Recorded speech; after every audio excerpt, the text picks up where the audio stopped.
Hey everyone, welcome back to Portal of Wisdom. I'm back today with another story for you, so if you are new to the channel, like and subscribe and click that little post notification bell so you get alerted when I post new videos. And now on to today's topic. Today we are going to talk about the lost silver ingots and silver coin hoard of the Tres Hermanas Mountains in southwestern New Mexico. So many people forget that the Spanish were in the western part of what is now the U.S. all the way back to the 1540s, and they were here from some of the earliest Spanish expeditions and explorations into this area. And of course, they were here looking for gold and silver, and they wanted to also spread Catholicism to the native populations of this new land. So to do this, they eventually established a bunch of Spanish missions from Mexico City all the way north up into what would become the U.S., and some of these missions were built as early as 1610. And some of those missions were built up and down the Rio Grande River, and they extended into Arizona and California too.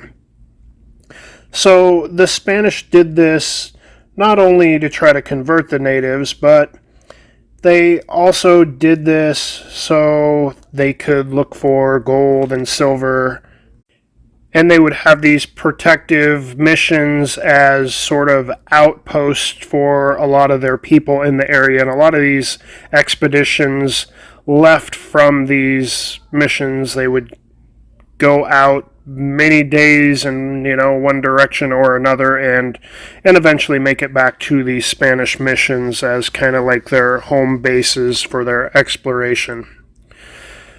So the Spanish, though, they eventually used a fair amount of the native populations to help mine their ores and smelt it and bring it back to the missions, where the gold and silver ingots would then be loaded onto mules and would be destined for Mexico City and then the Spanish treasury in Spain.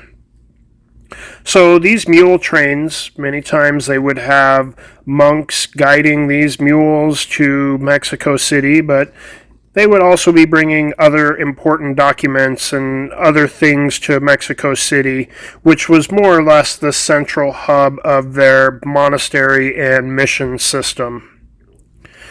So sort of like today, the Vatican is sort of the hub of the Catholic religion. Back in those days, Mexico City was kind of the hub of the religion and the Spanish expeditions and pilgrimages in the New World. They all reported back to Mexico City. So, that being said, in the early 1900s, the archives of one of the Spanish monasteries, and I believe this was in Mexico City, so in the archives of this monastery was found to contain some rather old historical documents, and some of these documents were 400 years old and very interesting in content. So some of these documents that were come across grabbed the attention of scholars from Europe and the U.S. So they seem to contain details of Spanish mines of gold and silver in these new lands at the time. And one such document was examined very closely and supposedly had details to lead to a fortune in buried silver ingots and silver coins.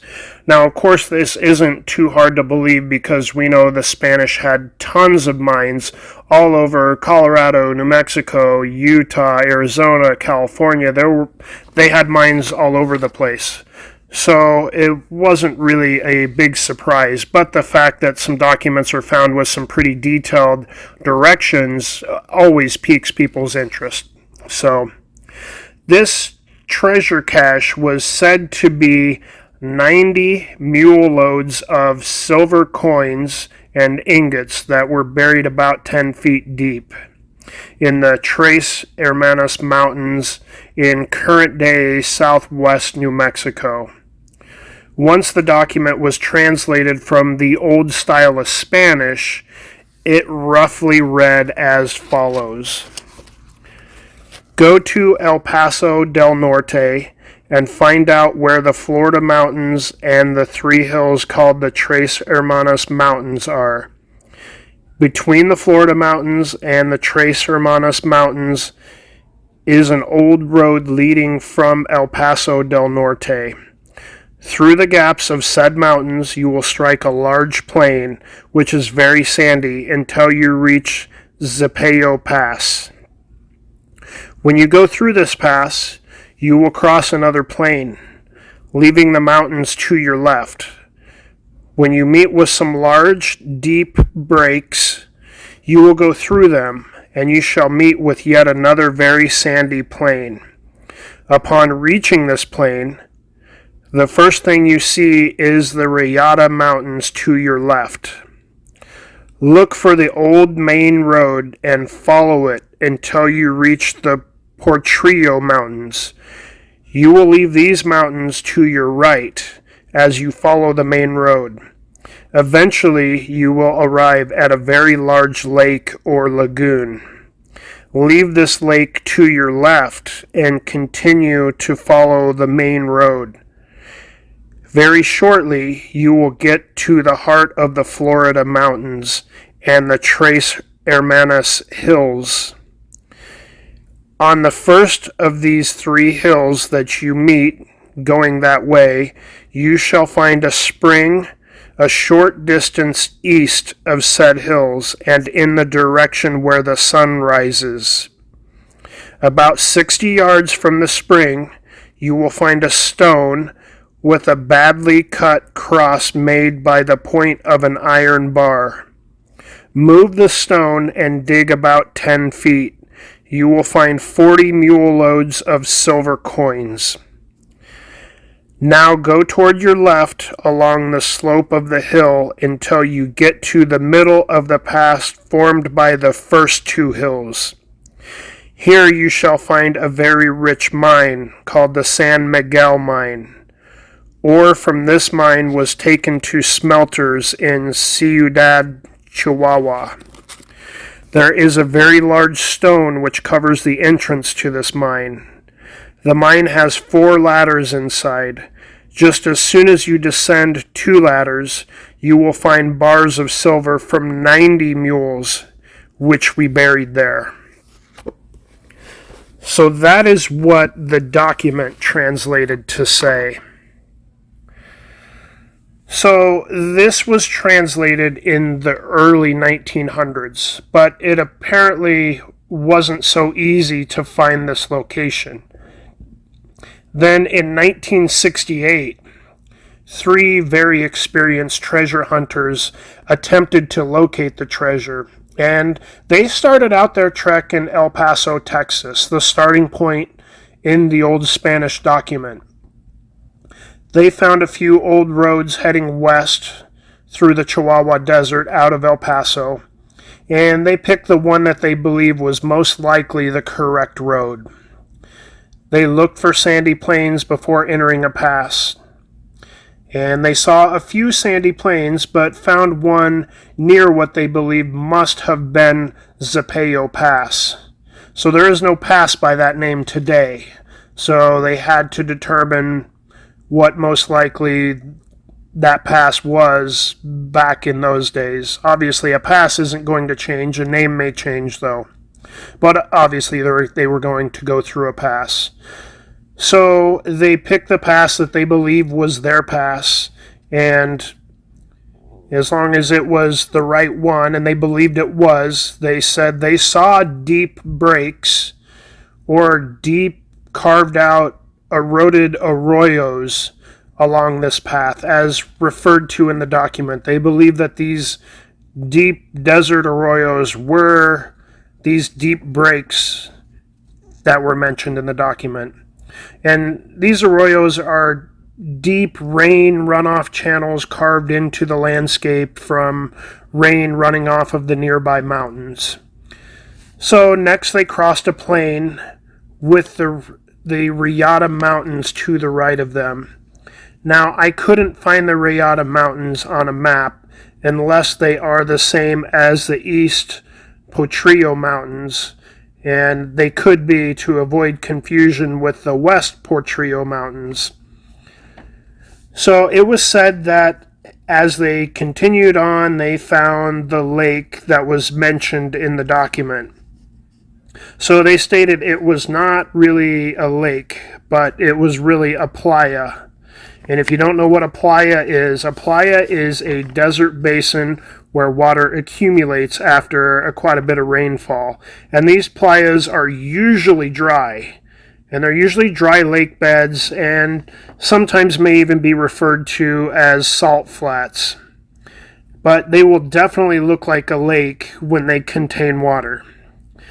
So maybe the searchers went during monsoon season and they were lucky enough to have some recent rains in order to spot the playa full of water and be fairly certain that they were spotting the right one that would be big enough to be mentioned. But there are many playas in the area. So they continued and they left the playa to their left. And next they took one of the passes between the Florida and Tres Hermanas mountains. They took the pass that had a route heading straight for the Tres Hermanas mountains. And once they reached the first peak, known as one of the Tres Hermanas or the Three Sisters, they looked for a spring a little to the east. So they had no luck finding this spring, but they had heard that a lot of pumping of water for irrigation in the area had drastically lowered the water table. So they looked for areas that could have been springs in the past, and they found a few possibilities. So from each of these possible dried up spring sites, they ventured out looking for a stone with a badly cut cross carved into it, and they found nothing. So they figured that erosion and freeze-thaw cycles and stuff like that for centuries may have caused the stone to exfoliate the cross from it. And here was supposed to be 40 mule loads of silver coins buried 10 feet deep.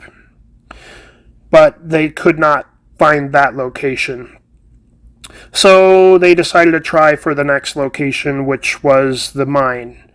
So they headed up the pass between the first mountain and the middle mountain of the Three Sisters. So here they searched for the legendary Lost San Miguel mine where 90 mule loads of silver ingots were supposed to be.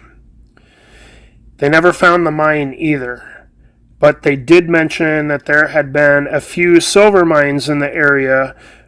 Most started mining around the 1930s or so and were no longer operating. So it could be that one of these mines may have been the Lost San Miguel mine. Now, they weren't done since they were in the area. They decided they would head to the Luna County Courthouse and do a little bit of research.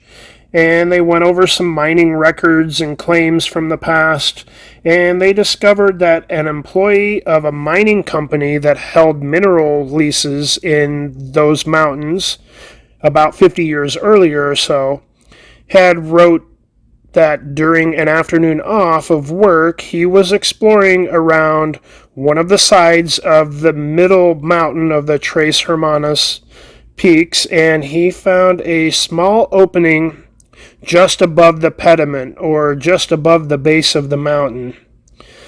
So the opening was it was mostly covered up by a big rock, and it was not very easy to see. And so this gentleman said he was able to move the rock enough to squeeze inside, and once inside he saw that the shaft was leading down at about a 30-degree angle into the mountain. So he lit some matches to see a little bit better, and he discovered after a few yards of walking down this shaft that he encountered a vertical shaft. And as he looked over the edge, he saw an old wooden ladder. And he figured the mine was old and abandoned, and therefore the ladder would most likely, or should most likely, not be trusted at this point.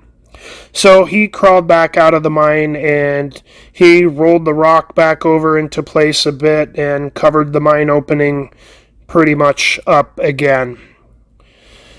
And it never says with this gentleman, with the records they found, if they found this on a mining claim or where these notes, this might have been the case that he was applying for a claim, and it's possible he didn't find the mine again. That seems to be pretty common. Someone stumbles across something once and then they can't retrace their steps.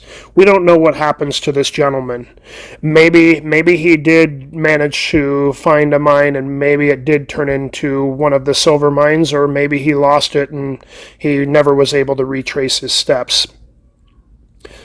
So the three treasure hunters, though, they also learned that in the 1940s and 50s, there were numerous earthquakes in the area, and it had caused some rock slides in the Tres Hermanas mountains, and they could have covered up any mine openings. And it happened to a producing mine in the area around that time. It was said that a rock slide had sealed it up so well that it was not economical to try to dig it out and reopen it. So it could be that a rock slide sealed up the San Miguel mine, and it's possible that a rock slide in the future could also maybe expose the old mine from the past. So that is the story of the San Miguel mine and the silver in the Tres Hermanas mountains. So apparently there have been expeditions into these mountains as recently as the 1990s in order to try to find these lost mines and treasures, and many people believe that they're still out there and they haven't been found. So if you like these kind of stories, like and subscribe to my channel. Thanks for listening.